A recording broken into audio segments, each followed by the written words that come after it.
Although Obi-Wan Kenobi would be the greatest of Qui-Gon Jinn's apprentices, he would not be his first. Before Obi-Wan, there were two others, the apprentices that Jin would train in the period before the events of the Phantom Menace, and the apprentices that Jin would attempt to help. Although, not all are destined for the path of the light. After becoming a Jedi Knight, Jin was asked by the Jedi Council to take on an apprentice, as Jin had been extremely impressive as a Padawan, being considered one of the most well-rounded and powerful Jedi Knights alive at the time. However, Jin refused, as he felt he was not yet prepared to train another in the ways of a Jedi, as even he himself was still formulating certain beliefs and opinions on the Order and the way they conducted themselves in the galaxy. On one of Jin's solo missions though, he would meet the young boy of a prominent politician on the planet of Telos 4. This boy, although he was much older than is normal for a Jedi initiate, was taken back to the Jedi Temple as Jin felt as though he was special and exceptionally connected to the Force. Jin then asked the boy's father, whose name was Qui-Gon, if he could take the child back to Coruscant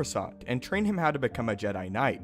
Although Qui-Gon was ecstatic at this offer, it was not for righteous reasons. Qui-Gon desired power among the Jedi Order too, and knew that if his son became one of them, he may one day gain that power. Over the next several years, Jin trained Xanatos in the Jedi way, as he excelled in all of the academic and combative-oriented aspects of the Order. Xanatos was considered one of the sharpest Jedi Padawans, as he excelled, especially in his academics, and was highly respected among the other Padawans. However, Xanatos was brash and quick to anger, and secretly missed his family, as he still remembered them and wished to be with them. The Jedi Council saw this as a huge potential problem, as they saw Xanatos was not solely loyal to the Jedi, but had others that he served before the Order. As a final test, Jin, Xanatos, and several other Jedi were sent back to Telos 4, as Xanatos' very father had become a tyrant and criminal after attaining control over the entire government of the world. Qui-Gon believed that he had fully trained Xanatos, and that he would one day become a great Jedi and a powerful Jedi Master. However, upon arriving and being greeted by his father, Xanatos saw the wealth and power he had accumulated in his son's absence. Though all seemed calm on the surface, it was later revealed that the planet had been pulled into a civil war, as Qui-Gon had been heavily oppressing nearly all of the inhabitants of the world. Because of this, Jin came into conflict with Qui-Gon, and surprisingly, Xanatos sided with the Jedi Master for a time, compelling his father to relinquish his power and control over the world and allow the Jedi to help. It was only after Xanatos' sister was shot and killed by a group of rebels that Xanatos embraced his father, as above wealth and power, the young Jedi Padawan wanted revenge. Partnering with his father, Jin was extremely saddened and attempted to help his apprentice again see the light, and informed him that he was dangerously close to the dark side of the Force, and told him that revenge was even more alluring than the offer of power. Everything came to a boiling point when Qui-Gon was again threatened by the rebels and chose to light his castle on fire. Qui-Gon then threatened to kill another Jedi Padawan if Jin did not leave.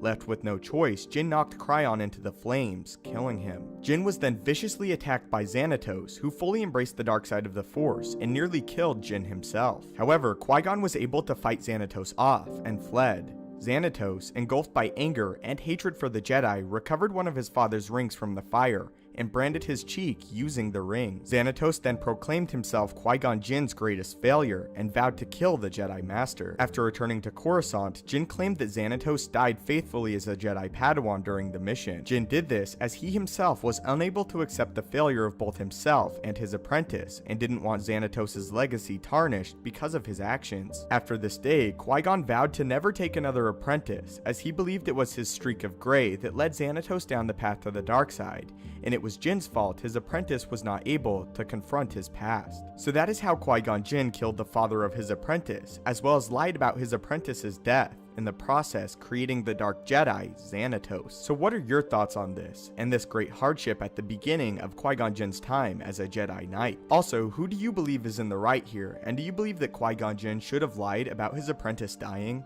Thanks again just for simply watching the video and your continued support on this Star Wars journey. May the Force be with you, and have a